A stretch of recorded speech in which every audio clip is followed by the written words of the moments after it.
السلام علیکم ورحمۃ اللہ وبرکاتہ۔ مرد جرار مرد ہنر بیچنا پڑا، اونچے بدن پہ اونچا ہی سر بیچنا پڑا، اور بڑھنے لگا تھا زور کفر و جہالت کی فوج کا، روح زمیں پہ خدا کو عمر بیچنا پڑا۔ میری آواز کو سماعت کرنے والے آج جتنے بھی میرے نوجوان بھائی ہیں،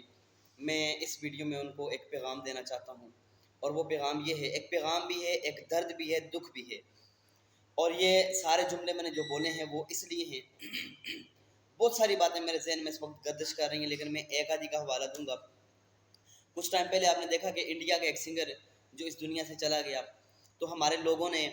ہمارے خاص طور پہ نوجوان نسل پڑھی لکھی جو علم اور شعور رکھنے والے لوگ تھے، انہوں نے اس کے پیچھے رونا دھونا بھی کیا، اور کئی دن تک، اور پھر اس کے سالانہ پر اور پتہ نہیں کس کس پر اس کے پیچھے سٹیٹس لگائے گئے، کیا کچھ کیا گیا۔ میرا یہ دکھ ہے، یہ میرا درد ہے، اور کیوں میرا یہ دکھ درد ہے وہ اس لیے ہے کہ کل پاکستان کے ہمارے صوبہ سندھ کے حیدرآباد کے اندر خلیفہ دوم حضرت عمر فاروق رضی اللہ تعالیٰ عنہ،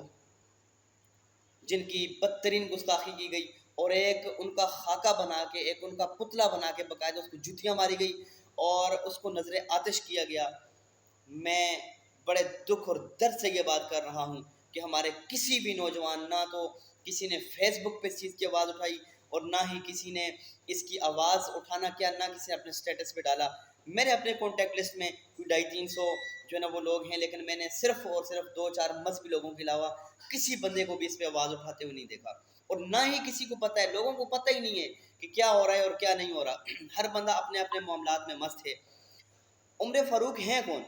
سب سے پہلے بات کی جائے عمر فاروق ہیں کون؟ میں کوئی زیادہ لمبی چوڑی بات نہیں آپ کے سامنے کروں گا، صرف ان کی 2-4 صفتیں بیان کروں گا کہ ان کی سب سے بڑی صفت یہ ہے کہ وہ صحابیہ رسول ہیں۔ ان کی اس سے بڑی صفت یہ ہے کہ وہ صحابی ہیں، وہ صحابی ہیں۔ اللہ نے اپنے پیارے پیغمبر کو جو کچھ بھی دیا، چن کر دیا، آلہ دیا، عرفہ دیا، سب کچھ، ہر چیز اللہ نے آدم علیہ السلام سے لے کر، اور جب تک نبی صلی اللہ علیہ وسلم اس دنیا میں نہیں آئے تھے تب تک ہر چیز قیمتی چن کے اپنے نبی صلی اللہ علیہ وسلم کے لیے رکھی۔ لیکن نبی صلی اللہ علیہ وسلم جب دنیا کے اندر آئے تو اللہ سے دعائیں مانگ مانگ کے عمر کو مانگا۔ یہ صفت عمر فاروق رضی اللہ تعالیٰ عنہ کی کہ اللہ سے دعائیں مانگ مانگ کے کہ اللہ عمر دے دے، عمر دے دے، عمر دے دے، اور وہ عمر کہ جو جب اسلام قبول کرتے ہیں، تو کہتے ہیں کہ عمر کی غیرت اس چیز کا گوارا نہیں کرتی کہ مسلمان چھپ کے نماز پڑھیں۔ آج کعبے کا در کھلے گا اور مسلمان اس کے اندر نماز پڑھیں گے۔ وہ عمر فاروق رضی اللہ تعالیٰ عنہ جن کے قوانین آج بھی لندن اور بڑے بڑے ممالک کے اندر مانے جاتے ہیں، وہ عمر فاروق رضی اللہ تعالیٰ عنہ کہ آج بھی امریکہ کی ایک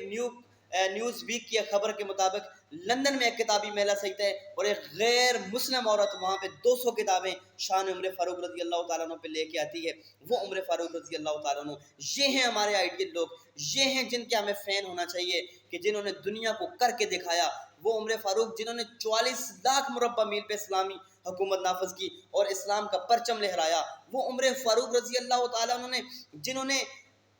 دنیا کے اندر فوجیں بنائی، جنہوں نے فوجی چھاونیاں بنائی، جنہوں نے بڑا کچھ بنایا، ایسے ایسے قوانین، ایسے ایسے جو سوچ، مثلا کہ دنیا میں سب سے پہلے کام جو سوچ میں بھی نہیں آتے، وہ فاروق اعظم اپنے دور کے اندر کر کے گئے۔ اور وہ فاروق اعظم جو زمین پہ اگر اپنی تلوار کو مارتے ہیں تو زمین کا زلزلہ رک جاتا ہے، اگر اپنے خط کو دریا کے اندر ڈلواتے ہیں تو دریا کا پانی چل جاتا ہے۔ وہ عمر فاروق رضی اللہ تعالیٰ عنہ کہ جن کے دور کے اندر شیر اور بکری ایک جگہ پہ پانی پیتے ہوئے دکھائی دیتے ہیں، وہ عمر فاروق رضی اللہ تعالیٰ عنہ، آقا نے ان کو دعاؤں میں تو مانگا ہی مانگا ہے، لیکن آپ علیہ الصلوۃ والسلام جب جنت میں گئے، جب جنت کی سیر کی، جب عرش پہ گئے تو جنت میں گئے، جنت کی جب سیر کی تو جنت کی سیر کرتے ہوئے آپ علیہ الصلوۃ والسلام ایک محل دیکھتے ہیں، کہتے ہیں کہ میرے دل میں آیا کہ یہ محل میرا ہے، لیکن وہ کہتے ہیں کہ میں نے جبرائیل سے پوچھا یہ محل کس کا ہے، تو جبرائیل نے فرمایا یہ جو محل ہے یہ آپ کے ایک صحابی عمر فاروق رضی اللہ تعالیٰ عنہ کا ہے۔ وہ شان و مقام و مرتبے والے صحابی. آج کوئی کتا اگر ان کی شان کے اندر بکواس کرتا ہے، اس کے لیے میں کچھ زیادہ لفظ تو نہیں کہوں گا، لیکن اتنا ہی کہوں گا کہ اگر کوئی ان کی شان میں بھونکتا ہے تو اس کا بھونکنا ایسے ہے کہ ایک کتا اپنا منہ اٹھائے اور آسمان کے چاند کی طرف دیکھ کے بھونکنا شروع کر دے. اس کے بھونکنے سے آسمان کے چاند کو تو کوئی فرق نہیں پڑے گا، لیکن اس کے منہ کے اندر سے جو جاگ نکلے گی وہ اس کے منہ پہ پڑے گی، اور آسمان کے چاند کو کوئی فرق نہیں پڑے گا. اس کو تو پتہ ہی نہیں چلے گا، کیونکہ اس کو تو مقام اللہ نے دے دیا ہے، اس کو تو مرتبہ اللہ نے دے دیا ہے. وہ عمر فاروق رضی اللہ تعالیٰ عنہ جو آپ علیہ الصلوۃ والسلام کو کئی دفعہ، کوئی 5-6 دفعہ مشورہ دیں، نبی صلی اللہ علیہ وسلم کو مشورہ دیں، اور اللہ اس مشورے کو قرآن کے ذریعے، وحی کے ذریعے قرآن میں اتار دیں اور قرآن کی آیتیں بنا کے امت کے لیے جو ہے نا وہ فرض کر دیں. وہ عمر فاروق رضی اللہ تعالیٰ عنہ کے بارے میں اگر کوئی غلیظ زبان استعمال کرتا ہے یا غلیظ کام کرتا ہے تو اس کے بارے میں کم از کم ہمارے نوجوانوں کو اور کچھ بھی نہیں. ایک وہ حدیث بھی ہے، آپ نے سنا ہوگا علماء کرام سے، کہ اس حدیث کے مطابق اگر کم از کم آپ کسی چیز کو نہیں روک سکتے، اگر آپ روکنے کی جو استطاعت رکھتے ہیں تو اس کو ہاتھ سے روکیں، ہاتھ سے نہیں روک سکتے زبان سے روکیں، زبان سے نہیں روک سکتے کم از کم دل میں برا محسوس کریں. یار آپ کے پاس، میں آپ کو نہیں کہتا ہتھیار اٹھاؤ اور اس کے خلاف لڑنے کے لیے چلے جاؤ، میں آپ سے نہیں کہتا کہ جا کے اس کو قتل کر دو، میں آپ سے یہ بات نہیں کرتا کہ اس کے خلاف جو ہے نا